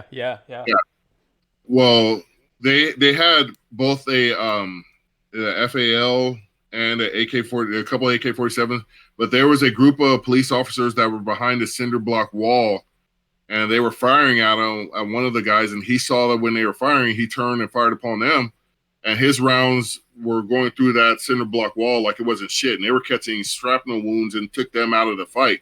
I was like, from that point forward, I was sold, because I've heard stories of it going through telephone poles, and the thing, how you rate an AK-47 is accurate enough, but the wound factor in that round, whereas you get hit in any extremity, there's a good chance you're going to bleed out, versus, and combined with the fact if you get hit center mass, you're fucking screwed with an AK round. Right. I'm just sold on it. Yeah, there's also something to be said. I had relatives that fought in Vietnam, and they said, they had M16s, which they were constantly having to clean, constantly having to oil, constantly having to take apart. There was constant jamming. They had all sorts of problems. And they said, the Viet Cong, they had an AK that they could, dig a hole in the ground, shove them all in the ground, and then pull them out and just start firing them without even cleaning them. So there's something to be said about a gun whose clearances are so much more loose, I guess is what it is, that it's a cheaper weapon that also, maybe it's not as precise or as whatever, but it also, in real world conditions where you're not constantly, if I were ever able to retrieve it from the ocean deep, I could probably start firing it again, as opposed to an AR, which has probably been disintegrated long ago. Yeah, that's awesome. And combined with the fact that if we're talking about a real world situation, whereas a civilian was like you and I were able to retrieve their weapons from the depths of the deepest parts of the ocean. Right. Most conflicts, urban conflicts, and this was seen in Iraq and Afghanistan, were less than 100 meters. Yeah. And you do want to place shots on target, but you also want to be able to eliminate the target in a manner relatively quickly, and AK is the perfect choice for that type of situation. I remember this one expert. I was watching some show on the History Channel. He's like, if you can go to Mars and only could take one weapon with you, what would it be? And he said an AK-47. And I'm like, that's precisely what I would think too, because of the tolerance and the type of environment. It actually fires underwater, whereas, you know, the impingement system of a AR-15 would probably just soak the water in, and you're just sitting there with a sizable club that would present a lot of resistance as you swing it through the volume of water. Right. Yeah, no, I mean, you've got people out here fighting in actual hot wars with guns, AKs that are older than their parents. No one's fighting with an M16 from Vietnam. There are still people out there fighting from Vietnam-era AKs. So here was an interesting question. Who do you think was the most revolutionary black person in U.S. history? That's an extremely tough question to answer because my immediate thoughts were Marcus Garvey and Malcolm X, but like Stokely Carmichael, and a little group called the Deacons for Defense that were a armed branch of the civil rights movement back in the 60s.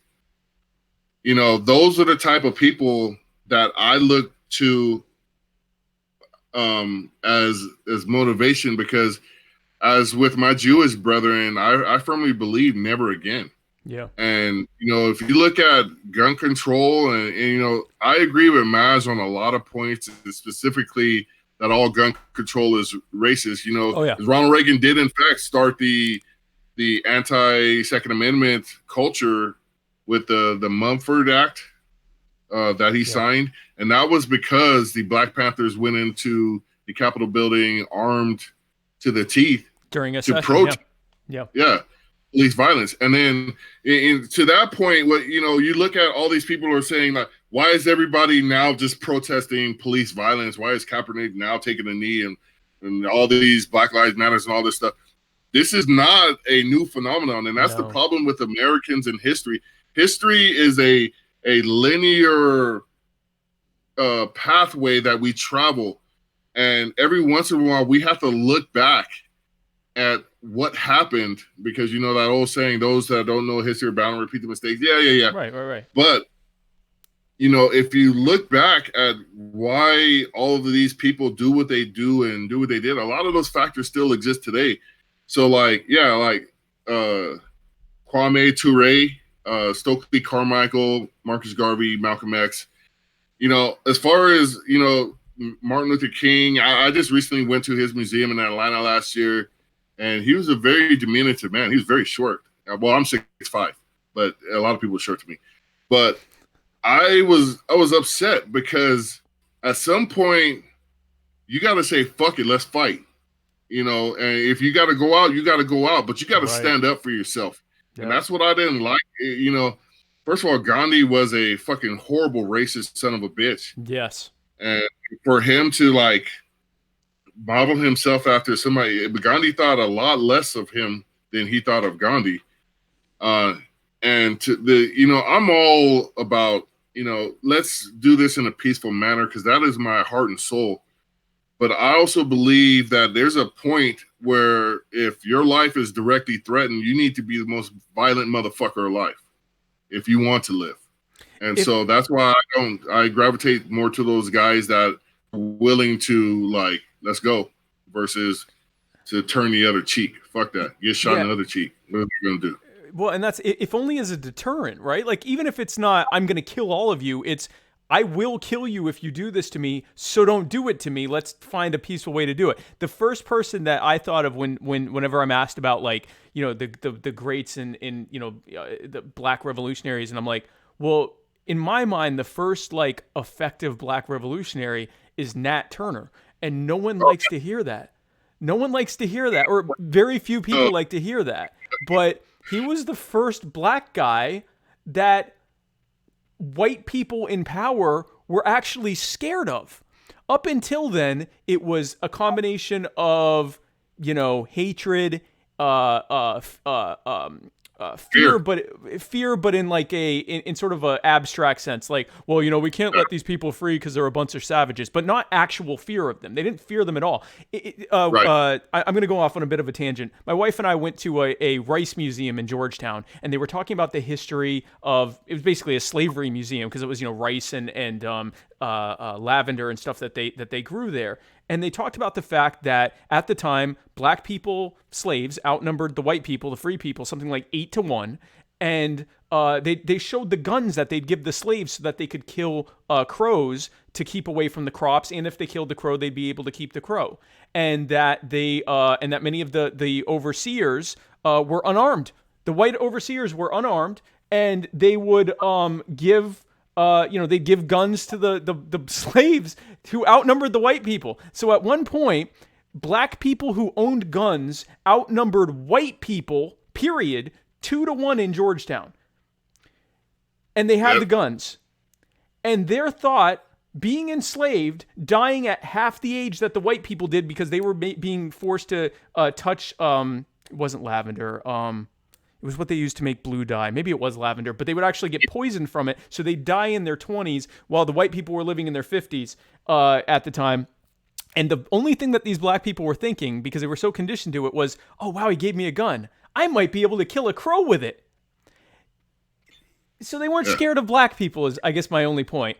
They weren't scared of black people. Nat Turner made them scared, and it actually made them kind of think, oh, wait a minute, maybe we need to treat them. We need to, and he actually, and this is a largely unknown part of Southern slavery history. It was the Nat Turner brigades that actually helped lead to some of the rules that required some level of treatment and welfare for slaves. So up until then, it wasn't quite as strict. And it was actually triggered in part by people saying, if we don't start treating these people better, they're going to all do this. And this was before the Civil War, before emancipation, any of that, before Lincoln was even on the stage. It was almost. Now they also then turned around and cracked down on freed slaves who were talking about ending slavery. But another thing they did was start treating their slaves with a little bit more respect, not because they respected them, but because they actually feared, oh, wait a second, they could actually get guns and start doing guerrilla warfare against us, and we're soft flesh too. We could die today. So I actually, that was the first person I thought of. But and then the last follower, go ahead. Today's his birthday, by the way. Is it really? Yeah, it's October 2nd. Happy birthday, Nat Turner. So last question from the follower, and then I'm going to do the My Fellow Americans, but the final My Fellow Americans. But the last question, is there any part of government that you think is necessary and couldn't be provided better by the free market? Only because the free market, like, I would point to Blackwater and, their mindless killing of innocent people. But there needs to be a standing military in the sense that there are threats, global threats that the government has created. And until those global threats until they no longer exist, there needs to be some sort of military to respond in a defensive manner. Like, I don't believe in offensive actions, right? Because of our interests. When the United States is in the Middle East, like, hard, and we're actually exporting oil, which I don't understand. If we have the capability to export oil, why do we need to have our interest in the Middle East when we could be a self-contained energy producer? Right. And so I do believe we need to have a military force capable of responding to a imminent threat or something to that regard. But that's the only true. Everything else, I'm not. It was funny when the FDA was shut down as part of the government shutdown last year in December, in the last winter. Yeah. Nobody died from eating salad. But when they're in full force and fully enforcing laws, I think more than 24 people died last year from eating fucked up salads. But when they were off, nobody died. No one died. No one died, and there were no birds out either, which makes you wonder about the birds.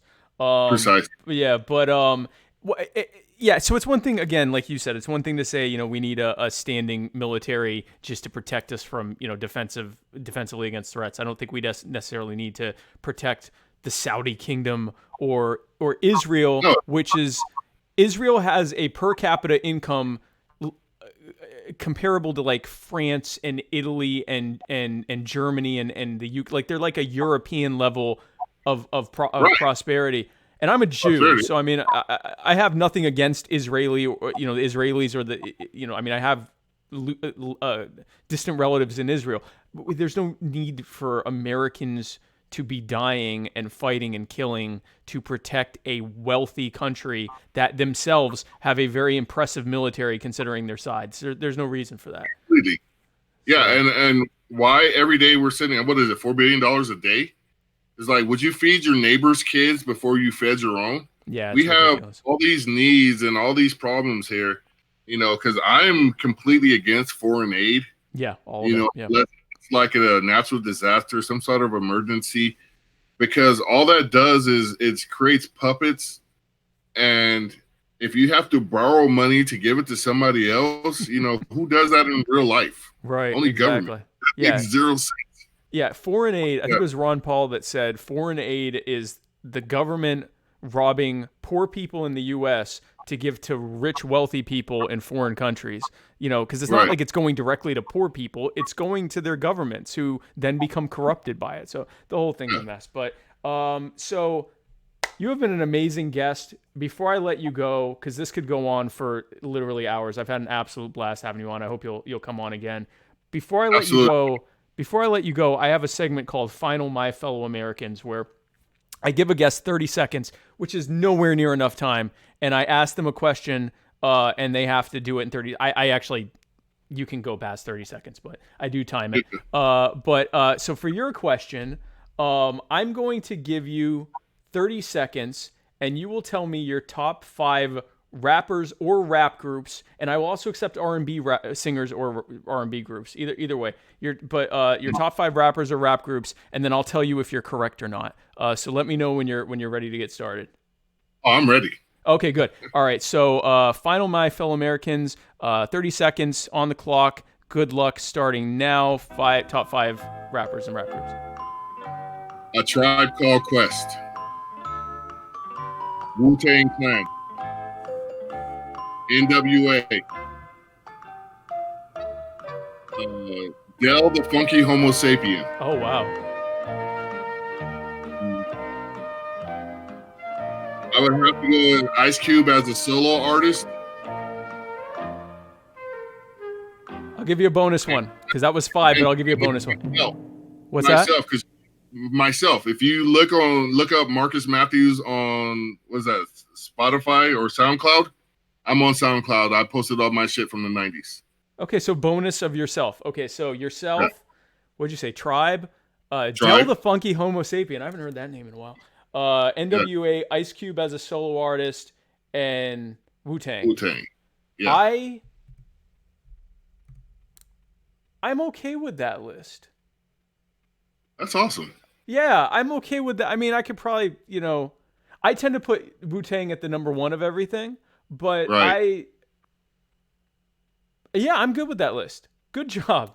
I'm happy with that list. So appreciate that. No, thank you. That was good. So Marcus, again, this has been an absolute blast. And we have your show in the show notes, so definitely, guys, check Marcus out. Before I let you go, I'm going to give you a chance to give your final thoughts. Anything that you think we didn't get a chance to discuss that you want to talk about? Anything that you have upcoming that you want to promote? Anything you want to talk about at all, as long as you want. Marcus Matthews, the floor is yours. First of all, I want to thank you for having me on. This was really cool. My family was excited for me, my coworkers and everything.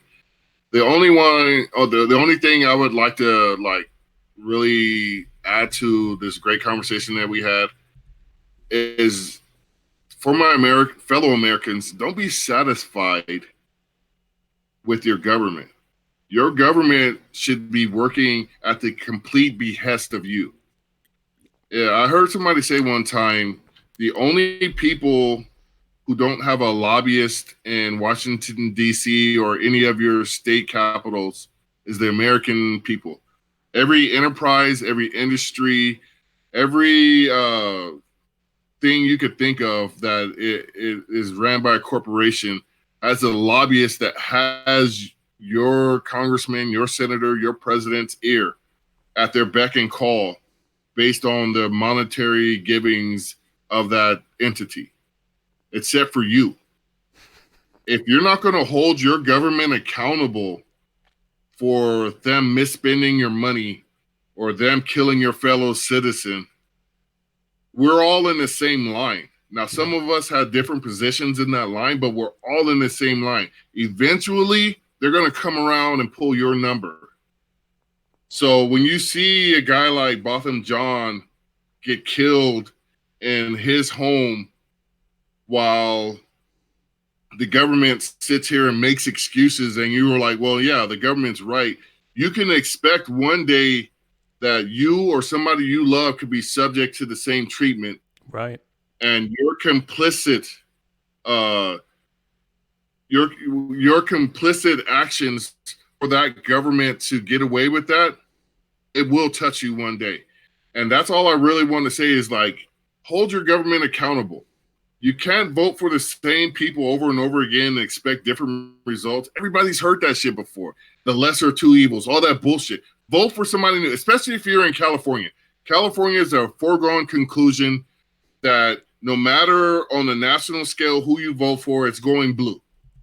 So why don't you take your vote and vote for a third party so they can at least open up that stage to a third person in the Libertarian Party, wherever it is, right, so we can start finally getting some honesty out of these politicians, because they don't have to be honest with you.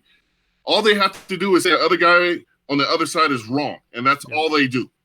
So why not give your vote to somebody who's going to make these people actually bring forth ideas and not criticisms of the guys on the other side?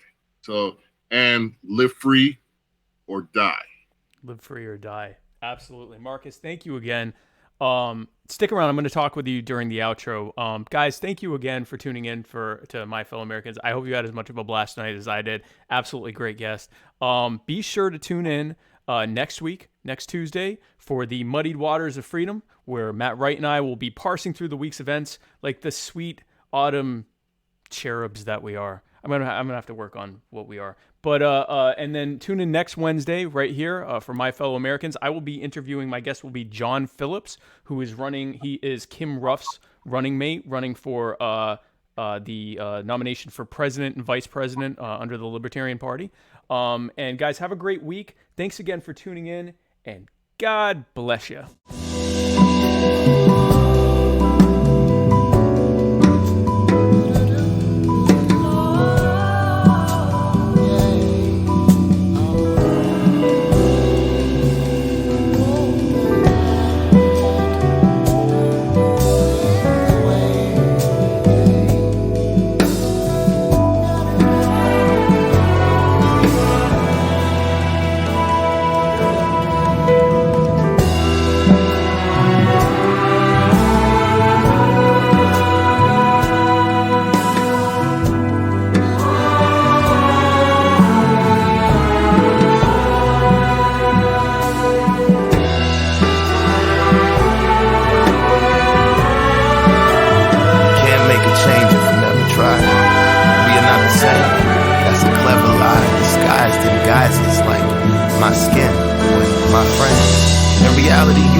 They say about an eye for an eye in a time when the blind lead the blind. Who am I to deny I would cry when a loved one dies? I recognize that body outside, but the holes in the body that was alive now confined to the chalk outline. Find out how, but you never know why. It ain't even make it to the news at 9. It ain't even make it to the news at 9. That's my sister, mother, father, brother, son. That's one of mine. All these years I close my